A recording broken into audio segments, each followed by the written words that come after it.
Europe, NATO is increasingly being viewed as a warmonger. Europeans have many crises to deal with. What Europe is going through is nothing short of tragic. Amid an intense energy come economic crisis where people are struggling to make ends meet on a daily basis, NATO and EU seem to be inkling for a war with Russia. The European Union's foreign policy chief, Josep Borrell, recently said the Russian military would be annihilated by NATO's forces if tactical nuclear weapons were to be used in Ukraine. Russian President Vladimir Putin responded by saying such a move would trigger a global catastrophe. Europeans, for one, have had enough. Now they want to get out of NATO and get out fast. That's why anti-NATO protests are simmering all across Europe.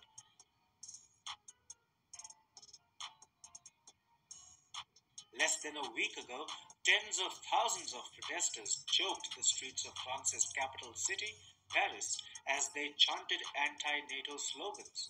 Demonstrators were seen holding a large banner reading "Resistance" and smaller placards that read "Frexit," a reference to a demand that France leave the EU. While at it, they shouted, "Let's get out of NATO." The protesters accused NATO of warmongering, economic disruption, and energy and health restrictions. All of this, they said, was the result of the EU's imposition of sanctions on Russia that are largely seen to have backfired. More recently, anti-NATO protests have also been seen in Italy. Several protesters, led by the USB Union, burned energy bills in Rome and demanded an end to Italy's involvement in NATO. Protests are also being seen in Germany, the Czech Republic, and Moldova. In Berlin, the co-leader of the party spearheading the protests accused the government of waging war on its own people by sanctioning Russia over its military operation in Ukraine. Europe is heating up, but not in a way governments want it to. What European countries desperately need right now is sufficient gas to produce heat and electricity. That's not really the case. Instead, Europe is showing nascent signs of civil unrest, political turmoil, and social chaos. Driving the unrest is Europe's involvement in NATO. Ordinary people just want to live their lives. They want their hard-earned money to stay in their pockets and not get splashed trying to survive a crisis which they view as the EU's doing. No sanctions on Russia would mean Russian gas and oil would continue flowing into Europe. That would pretty much solve all of the continent's problems. Instead, the EU is doubling down on efforts to antagonize Russia. And who's behind all of this? All right? The Dukes of Edom, the international banking families, the wicked elites, the Amalekites, and America, the virgin daughter of Babylon, the whore, referenced in Revelation, the 17th chapter.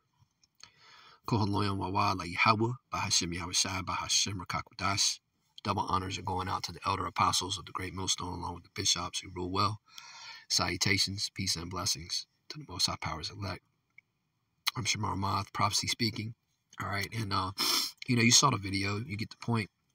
And let me tell you something: these Edomites over in Europe, okay, these EU nations, okay, the 10 horns, all right, they're going through it, man.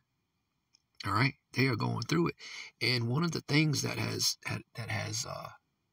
recently, all right, gone down, which you're all aware of if you're paying attention, all right, if your spiritual antennas are up, is that whole fiasco with the Nord Stream 2 and Nord Stream 1 pipeline, coming out of Russia.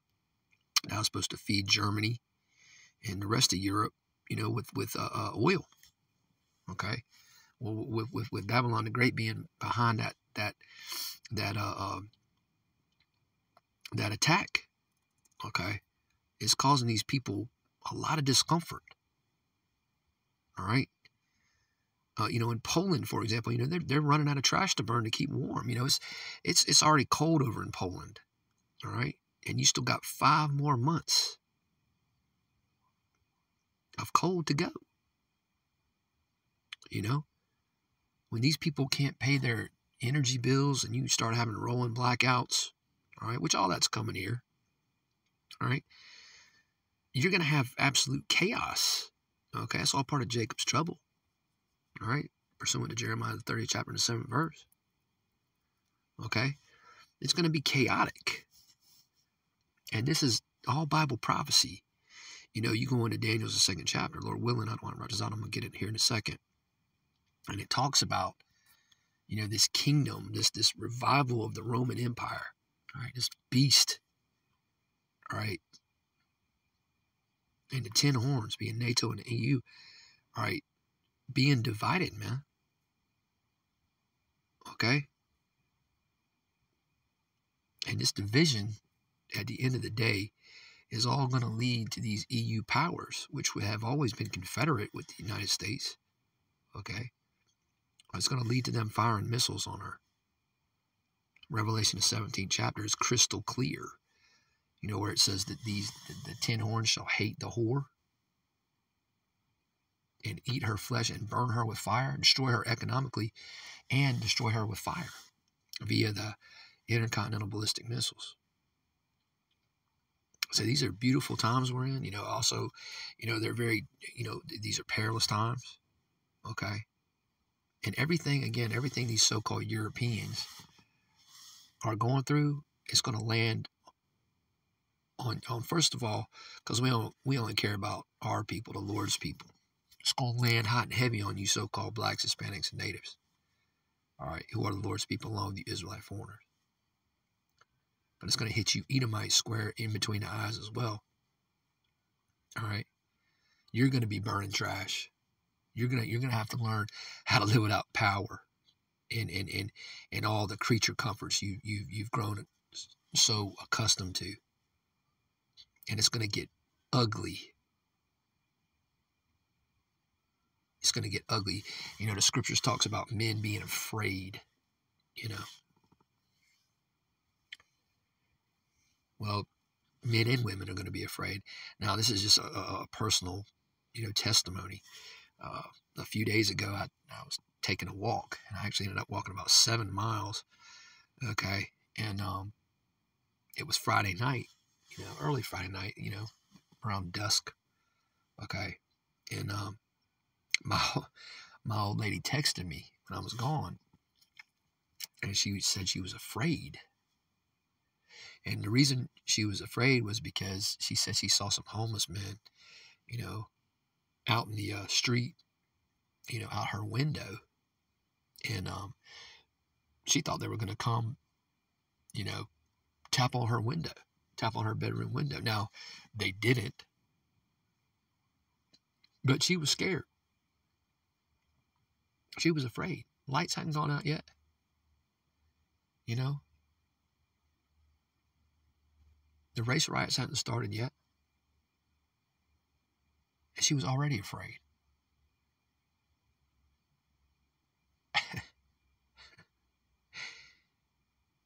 And you women are in trouble, man.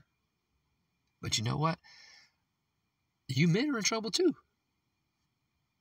But you women, you know, Isaiah the 32nd chapter where it talks about, you know, ye careless women, you know, tremble because that time's coming, man, where the vintage is failing.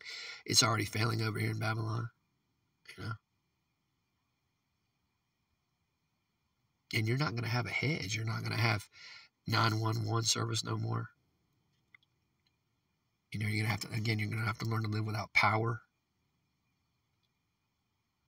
Okay? Without all the security blankets that Esau's giving you. What are you going to do? A lot of you women are fixing to get in order. They're the elect of you anyway. And the rest of you, you're just going to be hung out to dry. You know, I thought about doing a video on it. I seen the brother, Ahmath, up in Jersey. All right. A solid young brother up there. He actually has a blood brother in the truth with him, doing the work with him, a run. Anyway, he did a video, you know, going into how you women, basically I'm paraphrasing the title of it, how you women are going to need a man, and not just any man, you know. You're going to need an elect man, you know, to protect you. And you can laugh and scoff right now because, again, you're not dealing with what these Europeans are dealing with yet. So anyway, this is beautiful. This is all Bible prophecy. This is this kingdom divided, man. Matter of fact, well, I'm going to start in Daniel's. The second chapter, starting verse 40. All right. Daniel's chapter 2 and verse 40. Chapter 2 and verse 40. And the fourth kingdom shall be strong as iron. Now, this is the ancient pagan Roman Empire. All right. This fourth kingdom. All right. For as much as iron breaketh in pieces and subdueth all things. Now, because the ancient Roman Empire, they had basically, they had strongholds throughout this earth, man. Great Britain, Europe, Northern Africa, so-called, all the way, east, they broke in pieces, man. And they had the whole earth subdued. Okay. It says, it is iron that breaketh all these, shall it break in pieces and bruise. And ultimately, who they ended up bruising was the Lord's people, First and foremost, Yahushai, because, the Romans, the Edomites, they put Yahushua up on that cross, man. They nailed him to that cross. So they broke in pieces, they subdued all things, and they bruised the Lord's people. They trod down the land, all right? And they bruised Yahushua.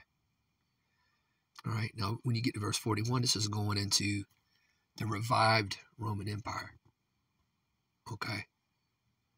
The last leg of the Roman Empire, which, that the whole system consists of Babylon, NATO and the EU, all right, the beast, okay? And whereas thou sawest the feet and toes, part of the potter's clay and part of iron, the kingdom shall be divided, right? Let's see, the kingdom shall be divided. Oh, let's go to Mark chapter 3.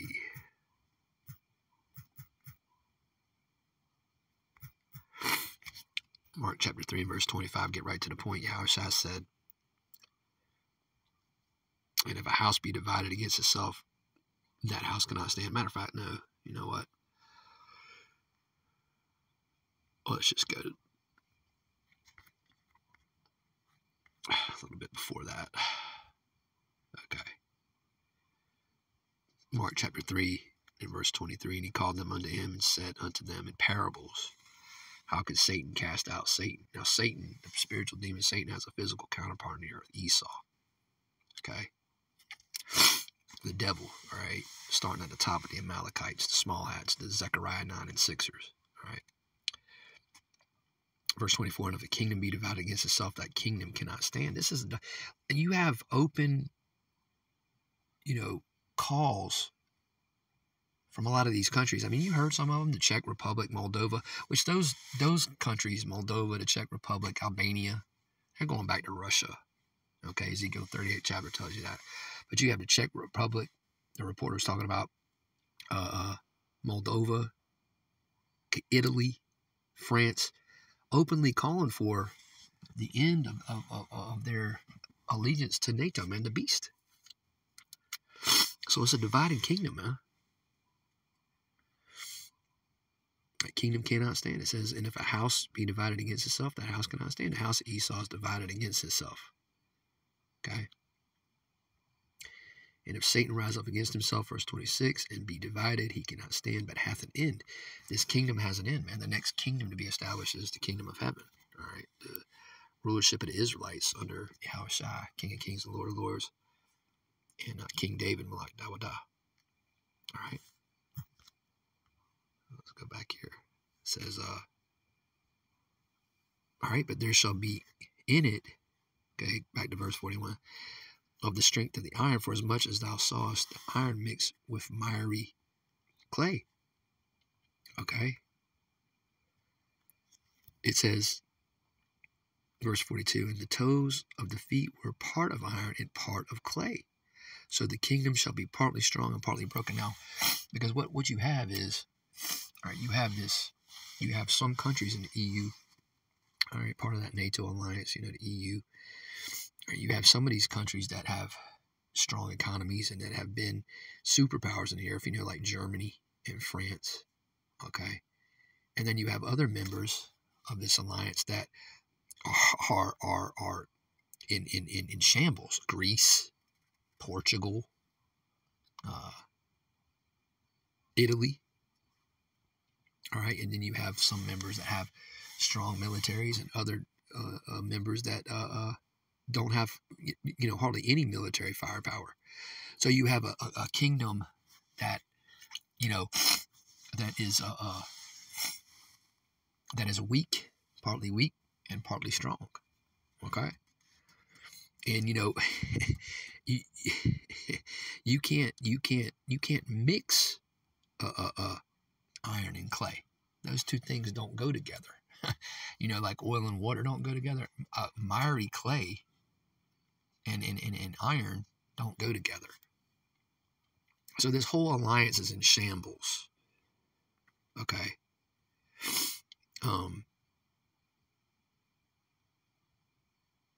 Verse 43, it says, and whereas thou sawest iron mixed with miry clay, they shall mingle themselves with the seed of men, but they shall not cleave one to another, even as iron is not mixed with clay. Right. Because you have members, I was just looking at it earlier. Shall not mingle themselves with the seed of men. I mean, if you, let's just go here. Okay. Pull up NATO membership. Okay.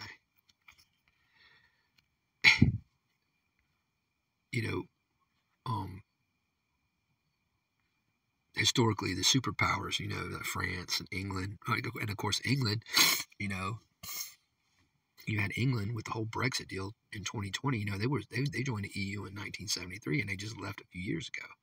But you have countries like England and France and Germany. They're not going to mingle themselves with Lithuania, Montenegro, okay, North Macedonia, okay, Romania, and again Slovenia, Slovakia, even Turkey. Turkey's gonna look. All these nations that have nuclear weapons at some point are going to fire them on Babylon. But Gomer in the scriptures is referring to Turkey. Turkey's a part of NATO. All right, but these Edomites in these in countries like France and in the UK and even Spain, they're not mingling themselves with Turkey or Latvia. Okay. You go into the European Union, which basically you had the Treaty of Rome that was signed and ratified in 1958, I believe, and then you had which is the Treaty of Rome, and that's just proven that was the revival of the Roman Empire. Okay, the Treaty of Rome, and it started out as the EEC, the European Economic Community. Of course, nowadays, you have all these members, and again, a lot of these countries that broke off from Russia. Okay, when the USSR, when the USSR split up, they're going back to Russia. All right. At Romania, okay. Croatia, Estonia, etc. Okay. But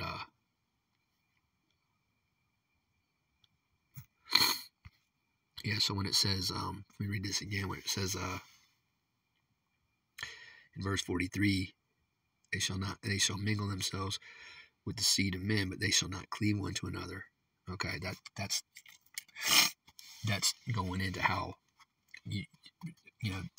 certain powerful members don't have anything to do with some of these weaker members. All right, and again, you can't mix clay with iron. Okay. Verse 44, and in the days of these kings shall the most high power of heaven, Yahweh, all right, set up a kingdom. It shall never be destroyed. And the kingdom shall not be left to other people, but it shall break in pieces and consume all these kingdoms, and it shall stand forever. Again, going into the establishment of the kingdom of heaven, all right, which is about to be fulfilled. You know, a couple more prophecies have to come to pass before Yahushua returns. But that's it. You know, once this place falls, once the beast is brought down, you know, that's it. All right. So these are beautiful times, and you know, what you're witnessing is, you know, and be thankful that you're alive right now. I mean, it's be thanking Yahweh Shem Yahshua that you're able to see this, you know. And the scriptures talks about, you know, blessed are your eyes for they see. I mean, these are these are amazing times to be alive. Now we're going to have to go through the straight gate. We're going to have to deal with, you know, persecution and all these things. But at the end of the day, we have a strong tower as the hopeful elect to run into and be safe. Proverbs 18 chapter, the 10th verse goes into that. So I'm going to leave it there. You know, Lord willing, this was an edifying lesson. And with that, I want to say shalom.